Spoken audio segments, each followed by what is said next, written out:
Welcome back to new tutorial. In this tutorial, we are going to learn loops in Python.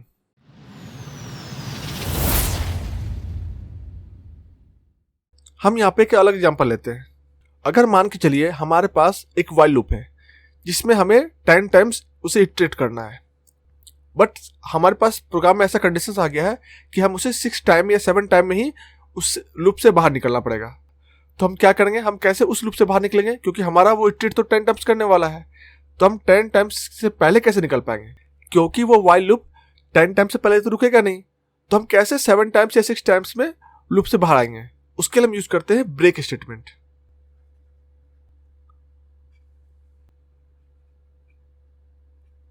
ठीक है, हम यहाँ पे समझते हैं हम ब्रेक स्टेटमेंट को किस तरह से यूज करेंगे.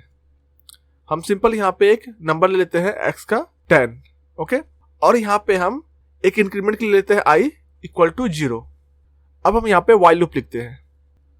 ठीक है, while लूप, और यहाँ पे हम डाल देते हैं कंडीशंस में i लेस देन x.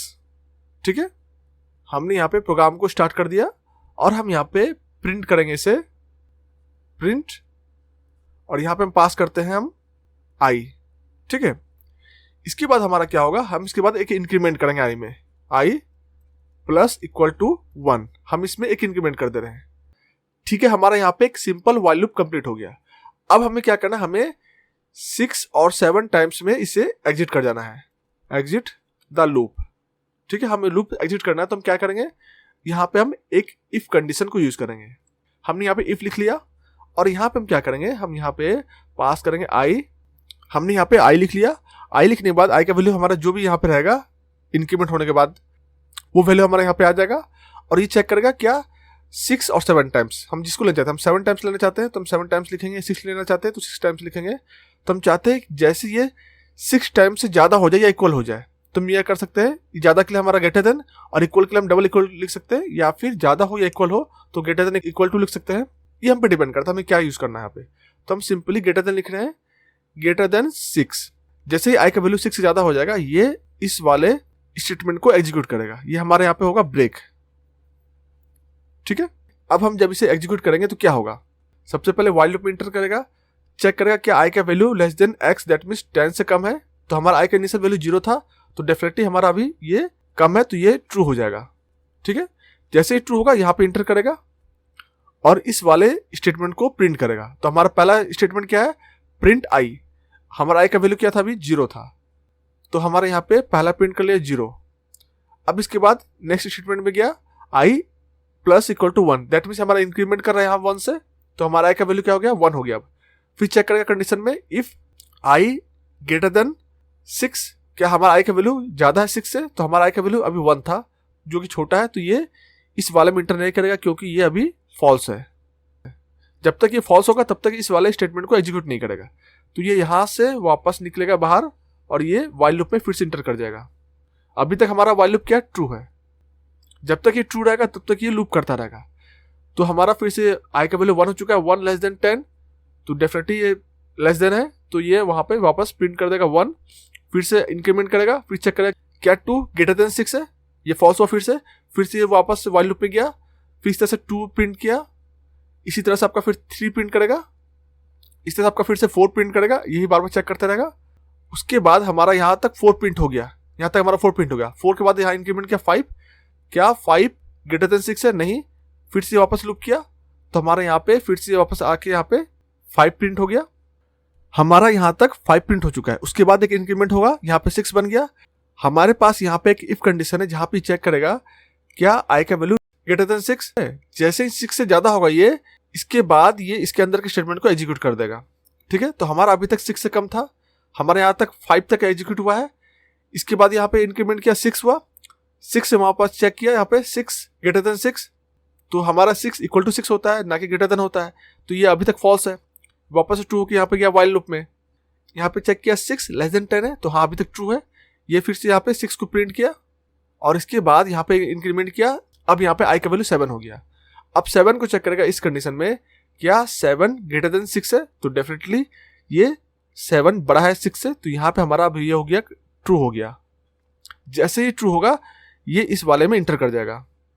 जैसे इंटर किया इस वाले स्टेटमेंट को ये एग्जीक्यूट करेगा और ये हमारा ब्रेक है तो क्या करेगा यहाँ पे इस लूप से ये बाहर निकाल लेगा। जैसे ये ब्रेक स्टेटमेंट एग्जीक्यूट होता है ये लूप को तोड़ देता है, जो भी कंडीशन है इसको फॉल्स बना के ये लूप को तोड़ के बाहर निकल जाएगा। तो यहाँ से जैसे लूप को तोड़ा ये यहाँ से हमारा प्रोग्राम एग्जिट कर गया। जैसे फॉल्स बनेगा ये क्या करेगा, ये लूप से बाहर निकल जाएगा, एग्जिट वाइल लूप। ठीक है, ये जैसे फॉल्स हुआ ये लूप से बाहर निकल गया। तो हमारा प्रिंट क्या है, यहाँ पे 0 से लेकर 6 तक हमारे यहाँ पे प्रिंट हो गया। जैसे यहाँ पे 7 बना ये लूप से एग्जिट कर गया, जबकि हमारा पहला कंडीशन था वाइल लूप का i लेस देन 10, फिर भी ये 7 पे आते ही एग्जिट कर गया, क्योंकि हमने इफ की मदद से इसे 7 पे ही ब्रेक कर दिया और ये वाइल लूप से बाहर निकल गया और हमारा ये लूप यहीं पे एग्जिट कर गया। ओके, तो हमने यहाँ पे देख लिया हम अपने प्रोग्राम में ब्रेक स्टेटमेंट को कैसे यूज करते हैं। ठीक है, इसके अलावा हमारे पास एक और स्टेटमेंट है जो है कंटिन्यू, वो इससे थोड़ा सा डिफरेंट है, तो हम उसे भी समझ लेते हैं हम उसे कब और कैसे यूज करते हैं। कंटिन्यू स्टेटमेंट,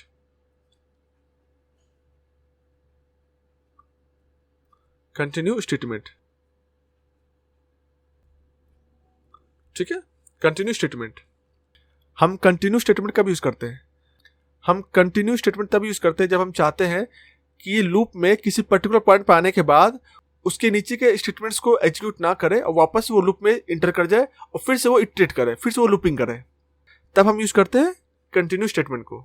लाइक हम यहाँ पे एक एग्जांपल ले लेते हैं, हम यहाँ पे वेरिएबल लेते हैं x जिसमें असाइन कर देते हैं एक लिस्ट। ठीक है, यहाँ पे हम लिस्ट असाइन कर रहे हैं 1 4 9 12 15 21 20 29 31 35 41 59। हमने यहाँ पे एक लिस्ट ले लिया x में। उसके बाद हम यहाँ पे इंक्रीमेंट करने के लिए एक i ले रहे हैं जिसका वैल्यू इनिशियल 0 है। इसके बाद हम यहाँ पे एक while लूप चलाएंगे। ठीक है, और यहाँ पे हम कंडीशन डाल देते हैं i less than length of x। Okay, इसके बाद हम यहाँ पे एक इफ कंडीशन यूज करेंगे।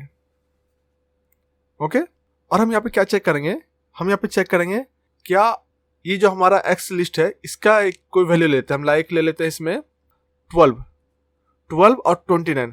अगर ये वैल्यू आता है इसमें तो उसे स्किप करके बाकी को प्रिंट करे, सिर्फ इन दोनों को वो छोड़ दे, प्रिंट ना करे। तो हम क्या करेंगे यहाँ पे इफ x इंडेक्स वैल्यू हम यहाँ पे डाल देंगे क्या i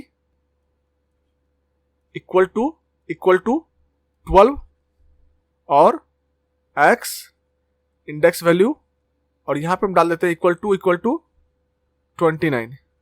ठीक है, इन दोनों कंडीशन में ये इस वाले को प्रिंट ना करें तो हम यहाँ क्या करेंगे, हम यहाँ पे एक इंक्रीमेंट करेंगे यहाँ पे i प्लस इक्वल टू 1। इसके बाद हम यहाँ पे कंटिन्यू कर देंगे। नेक्स्ट हमारा स्टेटमेंट होगा कंटिन्यू और यह हमारा इफ का स्टेटमेंट कंप्लीट हो गया। इसके बाद हम यहाँ से बाहर निकलेंगे और यहाँ पे हम प्रिंट कर देंगे, हमारा यहाँ पे हो जाएगा x इंडेक्स वैल्यू i। ठीक है, हमने यहाँ पे x के इंडेक्स वैल्यू जो भी हमारा 0 1 2 इंडेक्स वैल्यू होगा उसको हम प्रिंट करते जाएंगे यहाँ पे। ठीक है, इसके बाद हम यहाँ पे फिर से इंक्रीमेंट करेंगे i प्लस इक्वल टू 1। हमने यहाँ पे 2 जगह इंक्रीमेंट किया, ऐसा क्यों, क्योंकि ये हमारा नॉर्मल इंक्रीमेंट है। बट इन केस अगर 12 और 29 आ गया तो उस केस में क्या करेंगे, ये अगर डायरेक्टली कंटिन्यू कर देगा तो ये बार बार उसी में लूप करता रहेगा, क्योंकि वो इंडेक्स वैल्यू बढ़ेगा नहीं। तो क्या करेगा, वो बार बार इसी में लूप करता रहेगा और इन्फिनिट लूप करेगा। तो वो हम नहीं चाहते हैं कि इस कंडीशन आने पे भी 12 और 29 आने पे भी वो इंक्रीमेंट करे और फिर उसके बाद उसको प्रिंट ना करे। ये कंटिन्यू यहाँ से डायरेक्टली इसके नीचे वाले पार्ट को प्रिंट नहीं करेगा। अगर ये ट्रू होता है तो ये कंटिन्यू इसके नीचे वाले पार्ट को प्रिंट होने नहीं देगा और इसके बाद यहाँ से सीधा ये बाहर निकल के वाइल लूप में चला जाएगा। ठीक है, इसलिए हम यहाँ पे भी इंक्रीमेंट किए हैं और नीचे भी इंक्रीमेंट किए हैं। ओके, जब हम इसे एग्जीक्यूट करेंगे तो क्या होगा, सबसे पहले वाइल लूप में इंटर करेगा, चेक करेगा क्या i का वैल्यू लेस देन, हमारे यहाँ पे कितने एलिमेंट है 1 2 3 4 5 6 7 8 9 10 11। तो इसका लेंथ कितना हो गया, हमारा 11 हो गया। तो क्या i लेस देन 11 है, तो हमारा i का इनिशियल वैल्यू क्या है 0, तो डेफिनेटली 0 लेस देन 11 है, तो ये क्या हो गया, हमारा ट्रू हो गया। जब ट्रू होगा तो यहाँ इंटर करेगा और इसके स्टेटमेंट्स को एग्जीक्यूट करेगा। तो हमारा यहाँ पे पहला कंडीशन क्या आ रहा है, फिर से if x index value i equal to 12 और x index value I equal to 29। तो सबसे पहले क्या हुआ, चेक किया यहाँ पे एक्स इंडेक्स वैल्यू आई, एक्स इंडेक्स वैल्यू 0 पे क्या 12 है तो नहीं है, क्या 29 है तो नहीं है। तो यहाँ पे इससे कुछ नहीं करेगा, इसके अंदर वो इंटर नहीं करेगा क्योंकि ये फॉल्स है, तो इसके अंदर ये इंटर नहीं करेगा।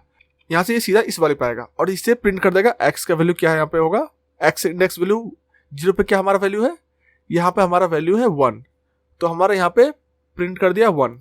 ठीक है, इसके बाद यहाँ पे एक इंक्रीमेंट किया, ये हो गया हमारा आई का वैल्यू अब 1 हो चुका है। अब 1 वापस चेक करके इसमें 11 से नीचे है क्या, तो हाँ 11 से नीचे है, तो वापस इंटर किया इसमें।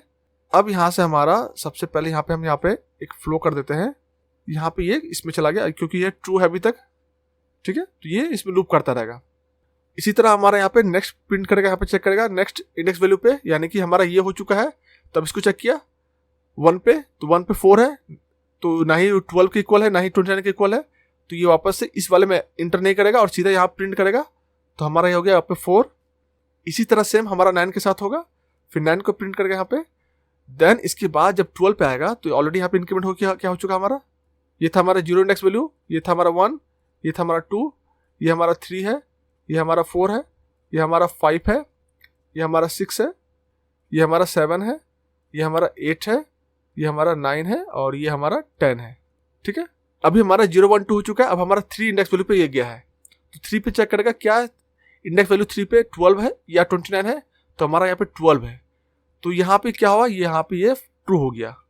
जैसे ही ये ट्रू हुआ, यहाँ से इस वाले में इंटर करेगा और इसके बाद यहाँ के जो स्टेटमेंट्स है उसे एग्जीक्यूट करेगा। तो यहाँ पे एक इंक्रीमेंट कर लिया, आई का वैल्यू क्या हो चुका हमारा 3 था, 4 बन चुका है का वैल्यू। अब 4 बनने के बाद कंटिन्यू कर दिया, तो इसके नीचे वाले को अब एग्जीक्यूट नहीं करेगा, तो ये 2 हमारा यहाँ पे स्किप हो जाएगा। इस बार यहाँ से ये व्हाइल लूप में इंटर करेगा। ठीक है, तो यहाँ से व्हाइल लूप इंटर किया, फिर से हमारा वैल्यू क्या यहाँ पे हमारा आई का वैल्यू क्या हो चुका है 4 हो चुका है इस बार, क्योंकि हमने यहाँ पे इंक्रीमेंट कर लिया था 4।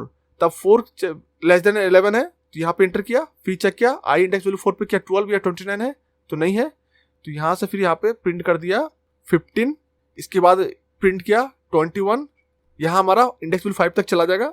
फिर से इंडेक्स वैल्यू जब 6 आएगा तो यहाँ पे चेक करेगा 6 में क्या ये एक्स इंडेक्स वैल्यू 6 पे इसका वैल्यू 12 या 29 है, तो हाँ हमारा 29 है इस बार। तो इस बार फिर से ट्रू होगा और इस वाले में इंटर करेगा, आई इंक्रीमेंट करके फिर कंटिन्यू कर जाएगा। तो इस बार हमारा क्या हुआ, आई का वैल्यू क्या हो चुका है 7 हो चुका है और 29 को स्किप कर चुका है। तो फिर 7 को चेक करेगा और इसके बाद क्योंकि यहाँ पे कंटिन्यू हुआ है तो इसके नीचे के स्टेटमेंट को एग्जीक्यूट नहीं करेगा और यहाँ से सीधा व्हाइल लूप में वापस चल जाएगा और यहाँ से फिर से व्हाइल लूप को एग्जीक्यूट करेगा। तो हमारा फिर से यहाँ पे आई का वैल्यू क्या था हमारा 7 हो चुका है। तो 7 में क्या हमारा है 31, तो हमारा 31 यहाँ तो इस वाले एक्सप्रेशन में हमारा नहीं है, तो ये वापस यहाँ से बाहर निकल के प्रिंट में जाएगा, प्रिंट करेगा 31, 35, 41 और 59, क्योंकि हमारा सिर्फ 2 ही था 12 और 29, इन दोनों को स्किप करना था और बाकी सारे यहाँ पे प्रिंट हो जाएंगे। तो इस तरीके से हमारा कंटिन्यू स्टेटमेंट हम यूज करते हैं। ये थोड़ा सा आपका क्लमजी लगेगा बट ये बहुत ही इंपॉर्टेंट है। आपको कभी स्किप करना हो किसी लूप को, किसी पर्टिकुलर सेक्शन को आपको स्किप करना हो तो आप कंटिन्यू स्टेटमेंट वहां पे यूज करेंगे ताकि उस पर्टिकुलर पॉइंट पे उस वाले एक्सप्रेशन को एग्जीक्यूट ना करे और बाकी वो कंटिन्यू करता रहे। लूप से एग्जिट नहीं है। पिछला हमारा ब्रेक स्टेटमेंट था जो कि लूप से ही सीधा बाहर लेके आ रहा था, बट कंटिन्यू में हमारा लूप पूरा कंप्लीट होता है, ये बीच में से ब्रेक नहीं करता, बीच में से तोड़ता नहीं है। तो आपको याद रखना है आपको कब ब्रेक यूज करना है, कब कंटिन्यू यूज करना है। जब आपको लूप को तोड़ना हो, लूप से बाहर निकलना हो, तब आप ब्रेक यूज करेंगे और लूप पे किसी पर्टिकुलर पॉइंट को स्किप कर जाना है तो आप यूज करेंगे कंटिन्यू। ठीक है, तो आपको यहाँ पे आइडिया मिल चुका होगा हम कैसे व्हाइल लूप में कंटिन्यू यूज कर रहे हैं, ब्रेक यूज कर रहे हैं और कैसे व्हाइल लूप का एग्जीक्यूट करते हैं। ये सारे कुछ अभी आप सीख चुके हैं। इस ट्यूटोरियल में इतना ही। If you have any questions और query please let me know in the comment, I will definitely help you. अगर आपको मेरी ट्यूटोरियल पसंद आ रही है तो वीडियो को लाइक एंड शेयर जरूर करें। तो मिलते हैं नेक्स्ट वीडियो में। Till then bye bye.